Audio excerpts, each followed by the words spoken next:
Brought to you by TechnoSpark 20 series smartphones.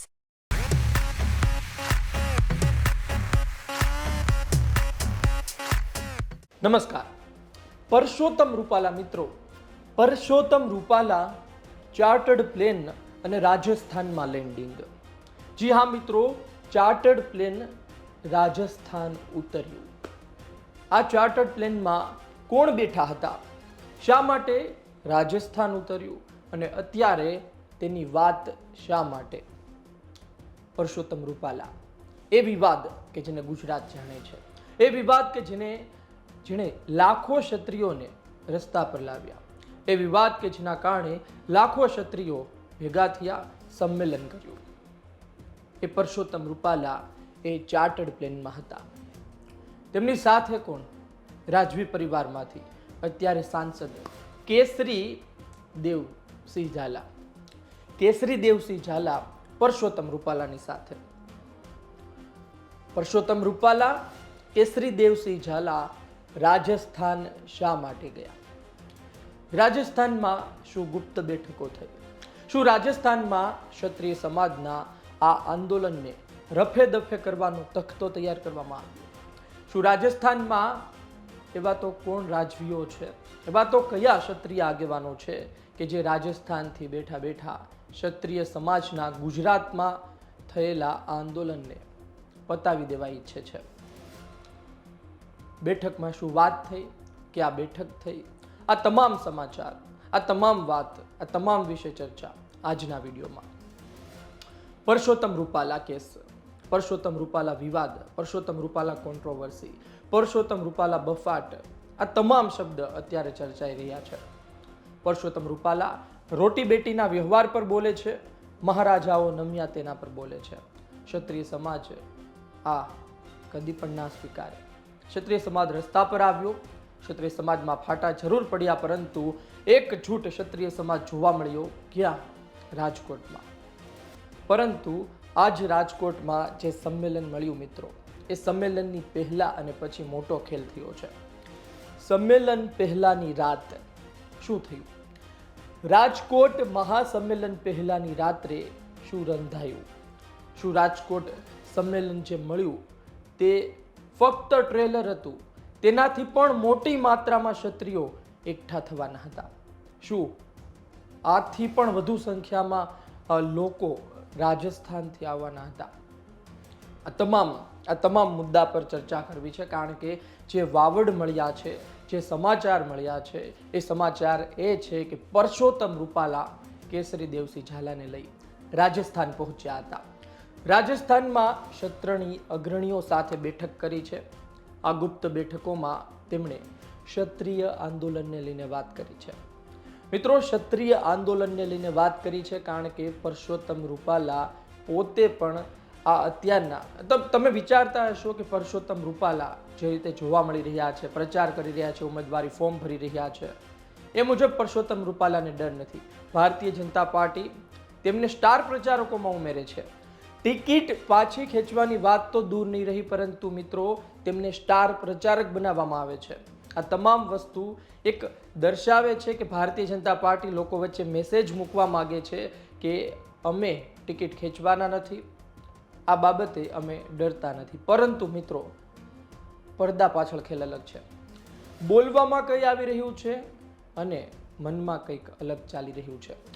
Bharatiya Janata પાર્ટીને આ સંમેલન પહેલા પણ ડર અને આ સંમેલન પછી પણ ડર, એ બંને વાત સ્પષ્ટ થઈ ચૂકી છે. અને બંને વાત હું તમને ઉદાહરણ સાથે આપીશ. જે બતાવવામાં આવી રહ્યું છે તે તદ્દન નાટક હોય તેવું લાગી રહ્યું છે. ભારતીય જનતા પાર્ટીના પરસોત્તમ રૂપાલા, કેસરી દેવસિંહ ઝાલા પોતે રાજસ્થાન ગયા હતા, એ વાત કરી. પરંતુ બીજી વાત એ પણ કહી દઉં કે એ સંમેલન બાદ પણ મુખ્યમંત્રી, રાજ્યના ગૃહમંત્રી સાથે બેઠક થઈ, પરંતુ ક્ષત્રિય સમાજની સંકલન સમિતિ ટસથી મસ થવા તૈયાર નથી. ટિકિટ ખેંચો, ટિકિટ ખેંચો અને ટિકિટ ખેંચો, બસ એક જ રાગ. ટિકિટ ખેંચો, બાકી તમે કહેશો એ કરવા અમે તૈયાર છીએ. તમે અત્યારે ટિકિટ ખેંચો, આ ઉમેદવાર ન જોઈએ. રાજકોટ લોકસભા બેઠકમાં ક્ષત્રિય સમાજનું પ્રભુત્વ નથી, તેનો પ્રભાવ પણ નથી, પરંતુ ક્ષત્રિય સમાજ નારાજ હોય તે કોઈ પણ પાર્ટી, જેમ કે કોંગ્રેસ હોય કે આમ આદમી પાર્ટી હોય, તે ના ચલાવી શકે. પરંતુ ભારતીય જનતા પાર્ટી શું કરી રહી છે એ કદાચ તેને જ ખબર છે. સંમેલન પહેલા એટલે કે 14 તારીખે રાજકોટમાં સંમેલન મળ્યું. 13 તારીખે આ ચાર્ટર્ડ પ્લેન પહોંચ્યું હતું. 13 તારીખે રૂપાલા કેસરી દેવસિંહ ઝાલાએ બેઠક કરી હતી. કેસરી દેવસિંહ ઝાલા હુકમનો એક્કો રૂપાલા માટે સાબિત થઈ રહ્યા છે. કેસરી દેવસિંહ ઝાલા અત્યારે રૂપાલા માટે સૌથી વધુ મહત્વના સાબિત થઈ રહ્યા છે. ભારતીય જનતા પાર્ટી તેમને રાજ્યસભા મોકલ્યા, તેનું ફળ અત્યારે મિત્રો ભારતીય જનતા પાર્ટીને મળી રહ્યું છે. પરસોત્તમ રૂપાલાની સાથે બેઠક કરાવવામાં, રાજવીઓ સાથે સંકલન કરાવવામાં, સમગ્ર આંદોલન પૂરું થઈ જાય એ માટે એક નિવેડો લાવવામાં, સમાધાન કરાવવામાં કેસરી દેવસિંહ ઝાલા એક અગત્યની ભૂમિકા ભજવી રહ્યા છે. આટલો વિરોધ ક્ષત્રિય સમાજનો છતાં પણ કેસરી દેવસિંહ ઝાલા પરસોત્તમ રૂપાલા જ્યારે ઉમેદવારી ફોર્મ ભરવા જાય છે, શક્તિ પ્રદર્શન કરે છે, ત્યારે તેની પાછળ ઉભેલા તેની જ જીપમાં જોવા મળે છે. એટલે કે સ્પષ્ટ સંદેશ છે કે તેઓ રૂપાલા સાથે છે, તેઓ માફીના સમર્થનમાં છે. 14 તારીખે સંમેલન પહેલા આ ચાર્ટર્ડ પ્લેન ફરી હીરાસર એરપોર્ટ ઉતરી જાય છે રાજકોટના. કોઈને ખબર નહોતી કે આ પ્લેન ક્યાં જઈને આવ્યું છે. ફક્ત ભારતીય જનતા પાર્ટીના મોવડી મંડળ પરસોત્તમ રૂપાલા અને કેસરી દેવસિંહ ઝાલા 3 લોકોને ખબર હતી. સમય સાથે સમાચાર બહાર આવે છે, પરંતુ ત્યાં સુધીમાં આ સંમેલન પૂરું થઈ ગયું હતું. આ સંમેલનમાં જે સંખ્યા જોવા મળી એ સંખ્યા જોઈને 2 વસ્તુ મિત્રો નક્કી કરી શકાય છે. બેઠક કરી છતાં પણ આટલા બધા લાખોની સંખ્યામાં ક્ષત્રિયો એકજૂટ થયા તો 2 વસ્તુ મિત્રો નીકળી શકે છે. એક એ છે કે રાજવી પરિવારો સાથે બેઠક થઈ તો એ બેઠક સફળ નથી રહી. કદાચ જયરાજસિંહ જાડેજાની જેમ રાજસ્થાનના રાજવીઓ પણ વિચારતા હોય કે આ સળગતું અમે નહીં પકડીશું, એટલે કે અમારા સમાજની વાત છે, કદાચ આજે અમે પડદા પાછળ રમીએ તો કાલ સવારે અમારો સમાજ અમારી સામે હશે અને સમાજ સાથે ખોટું કરવા અમે ઈચ્છતા નથી. એટલે કે બેઠક નિષ્ફળ રહી અને જે સંખ્યા હતી, જે થવાની હતી એ જ સંખ્યા થઈ. બીજી વાત એ છે મિત્રો કે આ બેઠક મહદઅંશે સફળ રહી. આ બેઠક મહદઅંશે સફળ રહી અને ત્યારબાદ જે સંખ્યા જોવા મળી તેનાથી પણ વધુ સંખ્યા આવવાની અપેક્ષા હતી. એટલે કે જે લાખો લોકો આવ્યા છે તેમાં પણ હજુ કેટલાય લોકો નહોતા આવ્યા.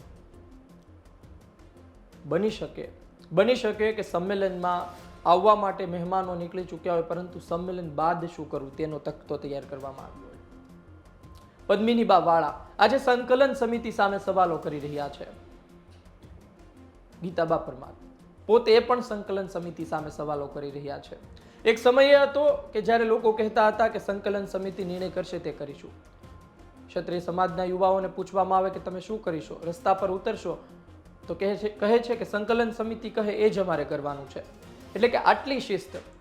લાખો ક્ષત્રિયો ભેગા થાય પરંતુ એક પક્ષીના ઈંડા પડ્યા હોય તેને પણ નુકસાન ના થાય.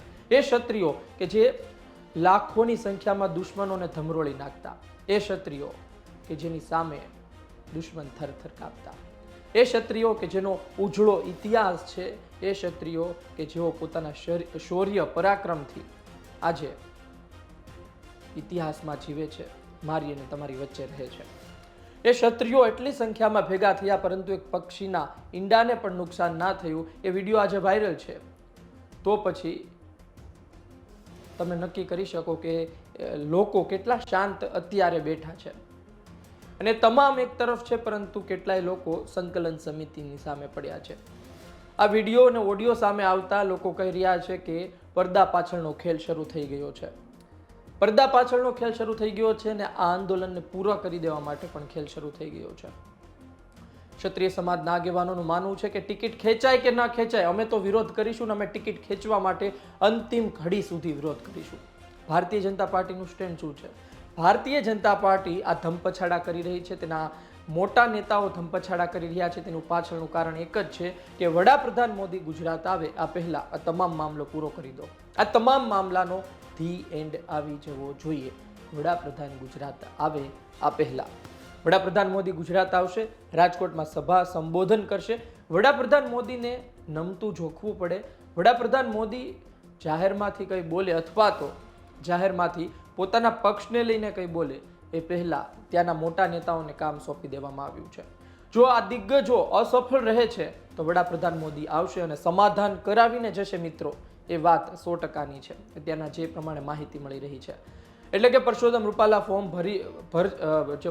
ભરવાની વાત છે એ માટે તેમણે શક્તિ પ્રદર્શન કરી ચૂક્યા છે અને ફોર્મ ભરશે એ પણ હવે 100%ની વાત થઈ ગઈ છે. એ લડશે એ પણ 100%ની વાત થઈ ગઈ છે અને વડાપ્રધાન મોદી આવશે અને સમાધાન કરશે એ પણ વાત અત્યારે 100%ની છે.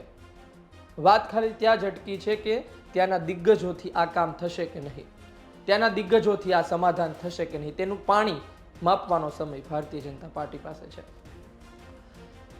રાજસ્થાનનો પ્રવાસ, રાજસ્થાનમાં બેઠકો, કેસરી દેવસિંહ ઝાલા તેમની સાથે, શું રણનીતિ ઘડવામાં આવી, ત્યારબાદ પાછા આવ્યા અને સંમેલન જોયું. સંમેલનમાં મોટી સંખ્યામાં લોકો હાજર રહ્યા. આ તમામ માહિતી છે અને આ તમામ એક વાવડ છે જે ચર્ચા થઈ રહી છે લોકો વચ્ચે. પરંતુ આ ચર્ચામાં દમ છે, આ વાવડમાં દમ છે. જોવું રહ્યું કે રાજસ્થાનની એ બેઠક સંમેલનમાં તો અસર મહદઅંશે કદાચ કરી હશે, પણ લાગતું નથી એટલી અસર કરી એ બેઠક. પરંતુ હવે શું અસર કરે છે? વડાપ્રધાન મોદી આવે પહેલા દિગ્ગજો આનો નિવડો લાવી શકે છે કે નહીં? વડાપ્રધાન મોદી આવીને પોતે જ કહેશે, વડાપ્રધાન મોદીને પોતે બોલવું પડશે, એ હદ સુધી આ મામલો પહોંચશે એ પણ જોવું રહ્યું. બની શકે કે અંતિમ ઘડીએ રૂપાલા સાહેબને ઘર ભેગા પણ કરવામાં આવે. આ તો ભારતીય જનતા પાર્ટી છે, એના પર પણ નજર રહેશે. પરંતુ ચાન્સ 0.01% છે. 99%થી પણ વધારે ચાન્સીસ રૂપાલા સાહેબ એટલે કે જેમને ભારતીય જનતા પાર્ટીના કાર્યકર્તાઓ એ માન સાથે બોલાવતા હોય છે એ લડશે અત્યારના કન્ફર્મ છે. આપનું શું કહેવું છે કોમેન્ટ બોક્સમાં લખો. આ તમામ સવાલનો જવાબ લખો. આ વિડીયો પસંદ આવ્યો હોય તો લાઈક શેર કરવાનું ચૂકતા નહીં. મને આપશો રજા. નમસ્કાર.